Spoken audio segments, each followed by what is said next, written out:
Hi guys, welcome to our YouTube channel previous year. नमस्कार दोस्तों, स्वागत करता हूं आपका अपने यूट्यूब चैनल प्रीवियस ईयर में। सो गाइस, आज की वीडियो में हम डिस्कस करेंगे MC Chandigarh clerk data entry operator stenotypist. इनमें जो रिजल्ट ऑलरेडी आ गया है, इसमें आगे का प्रोसेस क्या रहेगा, टाइपिंग टेस्ट अगर रहेगा या उसके अंदर स्पीड कितनी मांगी गई है, डीईओ के अंदर क्या आगे की रिक्वायरमेंट्स है, स्टेनो के अंदर क्या रिक्वायरमेंट्स हैं, तो वो सब हम आज की वीडियो में डिस्कस करेंगे। तो चलिए दोस्तों, स्टार्ट करते हैं। साथ ही दोस्तों, अगर आप चैनल पर नए हैं तो हमारे चैनल को सब्सक्राइब करें। ऐसी ही अपडेट्स गवर्नमेंट जॉब से रिलेटेड हम लाते रहते हैं। तो चलिए दोस्तों, स्टार्ट करते हैं। ओके गाइस, सो स्टार्ट करते हैं। तो एमसी चंडीगढ़ का जो वेरियस पोस्ट हैं, उनका जो एलिजिबिलिटी क्राइटेरिया उन्होंने स्टार्टिंग में दिया था, वो नोटिफिकेशन दिया था, वो हमने ओपन कर लिया। तो देख सकते हैं आप, क्लर्क के लिए क्या क्या रिक्वायरमेंट्स है वो हम डिस्कस कर लेते हैं।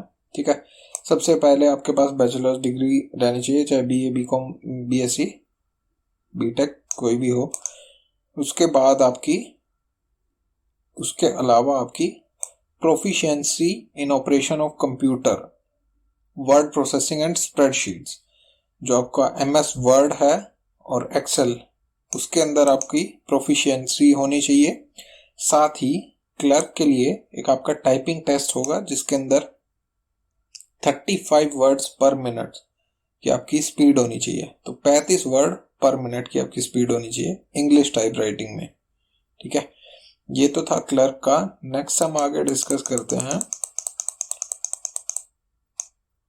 स्टेनोटाइपिस्ट का। ठीक है, स्टेनोटाइपिस्ट के लिए इन्होंने बताया वही बैचलर्स डिग्री आपकी चाहिए और proficiency in operation of computer, word processing और स्प्रेडशीट्स।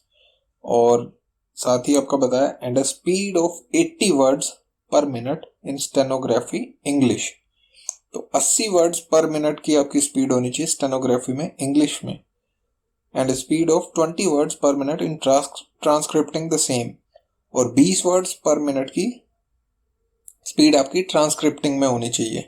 ठीक है, इंग्लिश में ही। नेक्स्ट है आपका, no candidate shall be considered to have qualified the test if he she commits more than 8% mistakes. तो स्टेनोग्राफी के लिए इन्होंने बोला है कि 8% से ज्यादा आपकी मिस्टेक्स नहीं हो सकती।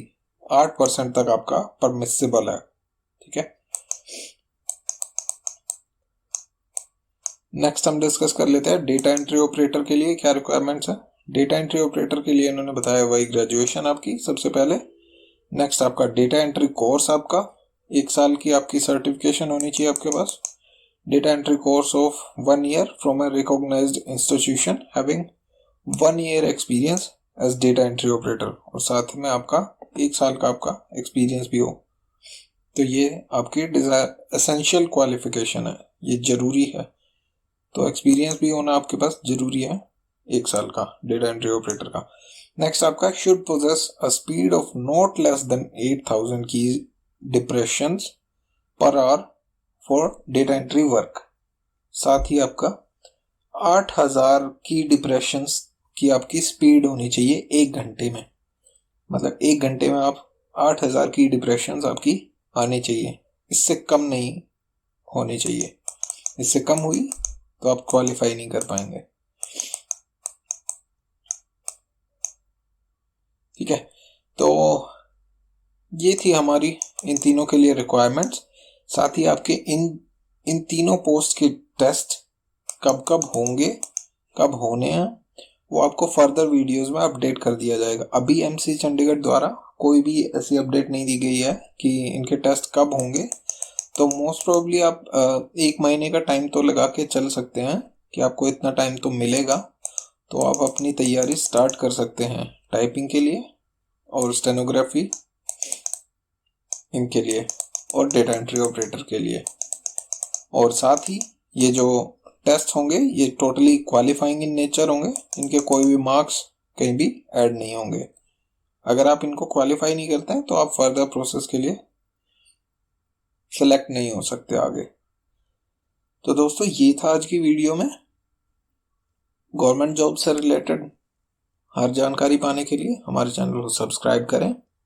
साथ ही अंत में जाते जाते हमारी वीडियो को लाइक करें। धन्यवाद दोस्तों।